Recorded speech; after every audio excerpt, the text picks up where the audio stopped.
टालमटोल की भावना को पूरी तरह नष्ट नहीं कर देता, तब तक वह बड़ी सफलता नहीं पा सकता। अरकाद ने स्वीकार किया, जैसा आप कहते हैं बिल्कुल वैसा ही है। मेरे लंबे जीवन में मैंने कई पीढ़ियों को व्यवसाय, विज्ञान और ज्ञान के उन क्षेत्रों में आगे बढ़ते देखा है जो जिंदगी की सफलता की राह पर ले जाते हैं। अवसर उन सब लोगों के पास आए थे। बहरहाल कुछ ने अपने सामने आए अवसरों का लाभ उठाया और अपनी गहनतम इच्छाओं की संतुष्टि की ओर आगे बढ़ते रहे, परंतु अधिकांश लोग झिझके, लड़खड़ाए और पीछे रह गए। अरकाद कपड़े के बुनकर की ओर मुड़ा। आप ही ने यह सुझाव दिया था कि हम खुशकिस्मती पर बहस करें। अब आप इस बारे में क्या सोचते हैं? अब मैं खुशकिस्मती को एक अलग रोशनी में देख रहा हूं। मैंने सोचा था कि खुशकिस्मत होने के लिए इंसान को कोई कोशिश नहीं करना पड़ती। अब मुझे यह एहसास हो गया है कि इंसान बिना कुछ किए खुशकिस्मती को अपनी ओर आकर्षित नहीं कर सकता। इस चर्चा से मैंने यह सीखा है कि खुशकिस्मती को आकर्षित करने के लिए अवसरों का लाभ उठाना जरूरी है। मैं अपने सामने आने वाले अवसरों का अधिकतम लाभ उठाने की कोशिश करूंगा, अरकाद ने जवाब दिया। आपने हमारी चर्चा के सत्य को बहुत अच्छी तरह से पकड़ लिया है। हमने यह पाया है कि अक्सर खुशकिस्मती अवसर के पीछे आती है। यह शायद ही कभी किसी दूसरे रूप में आती हो। हमारा व्यापारी मित्र बहुत खुशकिस्मत होता अगर उसने सौभाग्य की देवी द्वारा दिए गए अवसर को स्वीकार कर लिया होता। इसी तरह हमारा खरीदार मित्र भी खुशकिस्मत होता अगर उसने मवेशियों को समय पर खरीद लिया होता और उन्हें 3 गुने लाभ पर बेचा होता। हमने यह चर्चा इसलिए शुरू की ताकि हम खुशकिस्मती को अपनी ओर आकर्षित करने का तरीका खोज सकें। मुझे लगता है कि हमने वह तरीका खोज लिया है। दोनों ही कहानियों से यह निष्कर्ष निकलता है कि खुशकिस्मती अवसर में छुपी होती है। चाहे खुशकिस्मती का लाभ उठाया गया हो या नहीं उठाया गया हो, इस सत्य को बदला नहीं जा सकता। अवसरों को स्वीकार करके खुशकिस्मती को आकर्षित किया जा सकता है। जो लोग प्रगति के अवसरों का लाभ लेने के लिए तत्पर रहते हैं, उनमें सौभाग्य की देवी रुचि लेती है। वे हमेशा उन लोगों की मदद करने की इच्छुक होती है जो उन्हें खुश करते हैं, और कर्मशील व्यक्ति उन्हें सबसे ज्यादा खुश करते हैं। कर्म आपको सफलता की ओर ले जाएगा। सौभाग्य की देवी कर्मशील व्यक्तियों पर कृपा करती है। धन्यवाद। HindiAudiobook.com। अध्याय 5, धन के 5 नियम। HindiAudiobook.com। अगर आपके सामने एक तरफ सोने की मोहरों से भरी थैली रख दी जाए और दूसरी तरफ बुद्धिमत्ता के शब्दों से भरा मृदा पत्थर रख दिया जाए, तो आप दोनों में से किसे चुनेंगे? रेगिस्तानी झाड़ियों की आग की हिलती रोशनी में श्रोताओं के झुलसे चेहरों पर दिलचस्पी की चमक साफ नजर आ रही थी। 27 लोगों ने एक साथ कहा, सोने की मोहरों से भरी थैली। बूढ़ा काला बाब समझदारी से मुस्कुराया। उसने अपना हाथ उठाकर उन्हें चुप कराया और कहा, रात में आवारा कुत्तों के भौंकने की आवाज सुनो। वे इसलिए चिल्ला रहे हैं और रो रहे हैं क्योंकि वे भूख से व्याकुल है, परंतु अगर उन्हें खाना मिल जाए तो उसके बाद वे क्या करेंगे? वे लड़ने लगेंगे और घमंड से इतराते हुए चलने लगेंगे। वे आने वाले कल की तरफ ध्यान नहीं देंगे जो निश्चित रूप से आएगा ही। इंसान भी यही करते हैं। अगर उन्हें सोने और बुद्धिमानी में से किसी एक को चुनने के लिए कहा जाता है तो वे क्या करते हैं? वे बुद्धिमानी को नजरअंदाज कर देते हैं और सोने को बर्बाद कर देते हैं।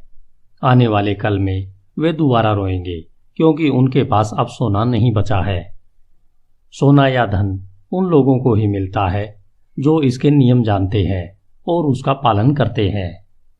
काला बाब ने अपने सफेद दुशाले को अपने दुबले पैरों पर लपेटा क्योंकि रात की ठंडी हवा बह रही थी।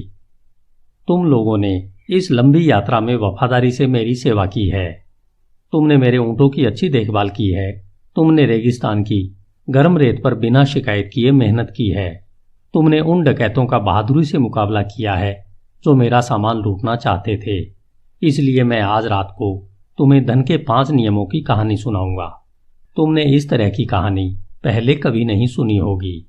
ध्यान से सुनो, मेरे शब्दों को बहुत ध्यान से सुनो।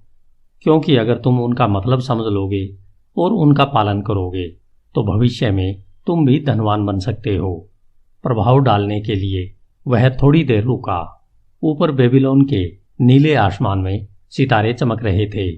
उन लोगों के पीछे तंबू बंधे थे ताकि रेगिस्तान के संभावित तूफानों से रक्षा हो सके। तंबुओं के पास व्यापारिक सामान करीने से रखा था और जानवरों की खालों से ढका था। पास में ही ऊंटों का रेवड़ रेत में बैठा था। कुछ ऊंट संतुष्टि के साथ जुगाली कर रहे थे, बाकी खर्राटे ले रहे थे।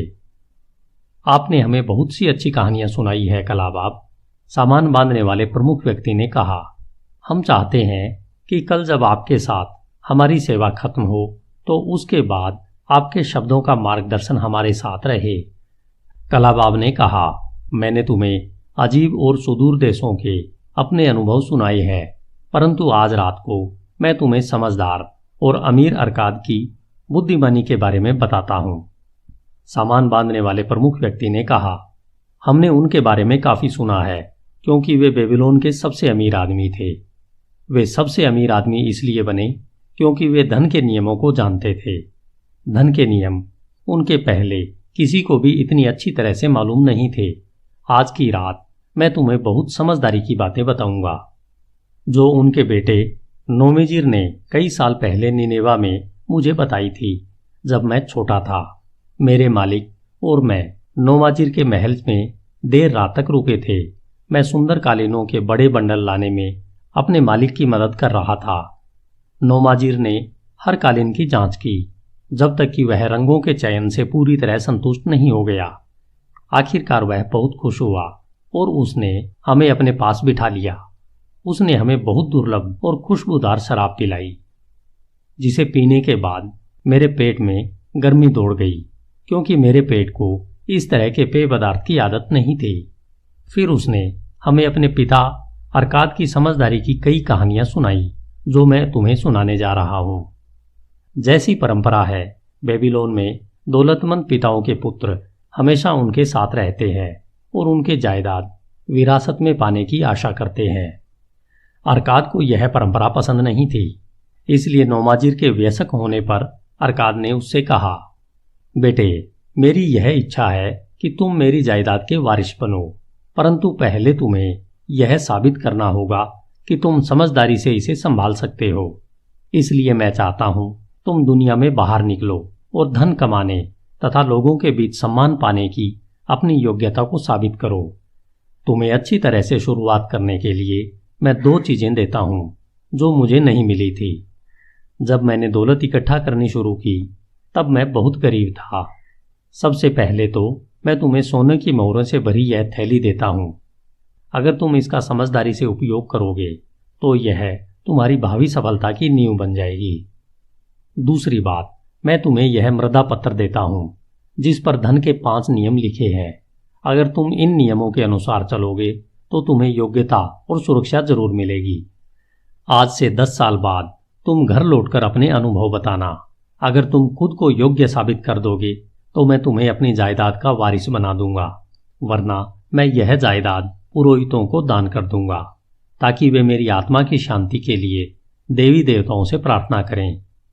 इस तरह नोमाजीर जिंदगी में कुछ कर दिखाने के लिए चल पड़ा। उसने धन की थैली और मृदा पत्र को रेशमी कपड़ों में लपेट लिया। फिर वह घोड़े पर बैठकर अपने नौकरों के साथ यात्रा पर चल दिया। 10 साल गुजर गए और जैसा तय हुआ था, नोमाजीर अपने पिता के घर लौटा। उसके आने की खुशी में उसके पिता ने बेहतरीन दावत दी जिसमें कई रिश्तेदारों और मित्रों को बुलाया गया था। जश्न खत्म होने के बाद नोमाजीर के माता पिता बड़े हाल के एक ओर सिंहासन जैसी कुर्सियों पर बैठे और नोमाजीर उनके सामने खड़े होकर अपने अनुभव सुनाने लगा जैसा उसने अपने पिता से वायदा किया था। रात हो चुकी थी। कमरे में तेल के दीपकों का धुआं भरा था। रोशनी मध्यम थी। सफेद जैकेट पहने नौकर खजूर के लंबे पत्तों से हवा कर रहे थे।